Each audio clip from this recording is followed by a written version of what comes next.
Chris, what happened in this one to let it slip away? Well, I mean, it was an absolute disgusting performance of defense and immature basketball all the way through the game. So it really didn't slip away. It had been there from the jump. So this is what happens when you have this type of approach. You saw that from the beginning Oh, yeah. of the game right through the For sure, fourth yeah. quarter. Yeah. How do you go about trying to right the ship when you see it's like that from minute I one? kept, imploring them to try to compete and play some defense, switching back between man and zone, anything to contain the ball, push it, get up on the shooters. Just messages weren't getting through. So It seemed like all season when Carl or Ant start the first quarter off and just scoring a lot of points, and it's coming pretty easy. That leads to the team's worst basketball. Yeah. How do you address that? Because there are going to be quarters where it's good when they start out hot, but not have it lead to bad team basketball from there.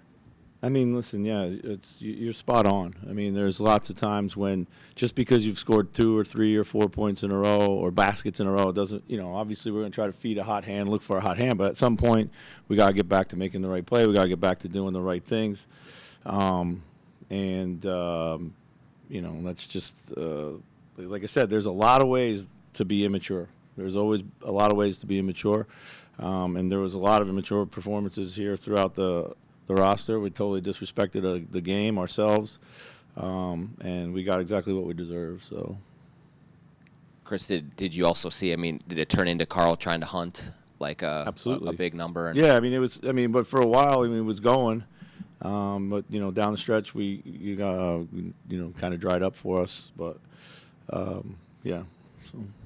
Why couldn't you stop the bleeding defensively in terms of what were they doing? I mean, it was ball containment. We just couldn't contain the ball. They dribbled around us every time we had some guys out there trying, and then when they did, there was no second line of defense, and then we were just chasing them all night long. So, and then when we did have them in front of us, we didn't tighten them up, and they shot easy threes. That's when they got really back in the game, was when they made like a bunch of just kind of spot threes right in our face. So.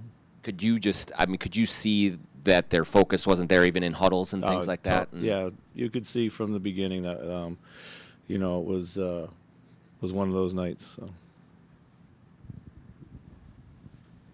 When you're lacking the poise like that, I mean, is there any way to try to fix that during the game, or is this something now where, like, tomorrow and the next day is where the hammer comes down, really? The hammer's been brought down. Just brought it down. But I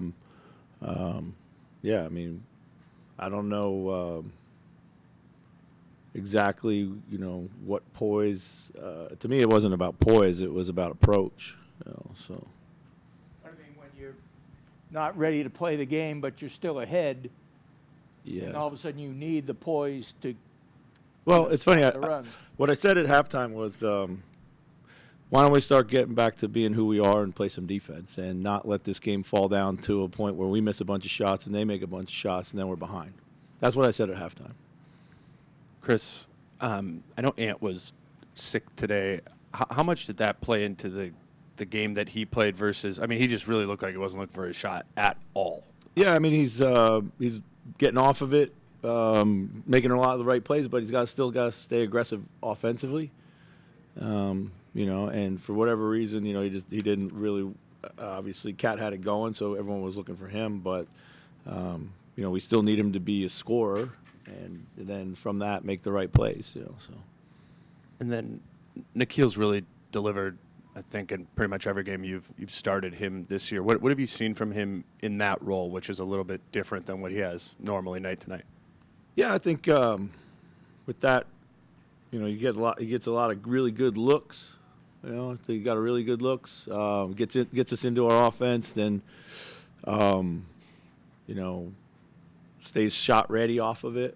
And I think he's the primary handler out there. I think he feels comfortable for that, but he's gets us into the actions where Cat and Ant usually can create some traffic, and then get him some good looks. So, but I also liked his decision making when he got to the paint. So. Coach, you've had a couple of disastrous fourth quarters. Yes. Are you shooting too many threes? I mean, you shot 39 and lost the other game in 40 tonight. Nah, I don't think so. I mean, I don't think it comes down to threes. It comes down to turnovers. It comes down to finishing. You know, we missed a couple layups down the stretch. You know, Cat missed one, Jaden missed one. You know, but it comes down to defense, really, too. So. Chris, did you think that this team was beyond this kind of a game in terms of, we talked a lot about the more mature approach you've seen? Or I mean, listen, it's a long season. You're going to have bad games. I was hoping that we were beyond it, but, you know, until you go through it all, you really can't tell. You know, we've been better and not had many of these type of performances, but, yeah, this is certainly a disappointing one. But, you know, we got a lot of basketball left to play, and that's what our guys need to understand. Like, we haven't done a thing yet. We haven't accomplished a thing yet. You know, and we got to play with a better desire and better purpose and a better readiness on every single night. With 12 and a half seconds left in the game, you guys isolated Cat at the nail, and he was able to drive and generate traffic around him. Is that still, like, with hindsight, obviously you didn't get the result you wanted, but is that the type of look you want to create, getting, you know, one of your best players downhill on a night where he's been tremendous for the most part? Yeah, absolutely. I mean, we figured there would be a crowd. If we ISO him in the middle of the floor, they would bring help, you know, and he either has the shot or he makes the kick out. I haven't seen the play on replay. It looked like there was a lot of contact on it. But, you know, it didn't turn out. Who do you want to be like the stabilizer when Mike's not out there? Well, you know, it needs to be Cat, it needs to be Ant, it needs to be a bit of everybody, you know. Kyle, for sure. Everyone's got to play their part. But, you know, Kyle's been a good, steady influence, always has been. Last year we used him a lot in those situations. So, but, you know, it's also, you know, Cat, and it's upon those guys to be also stabilizing force, you know. So, thank you.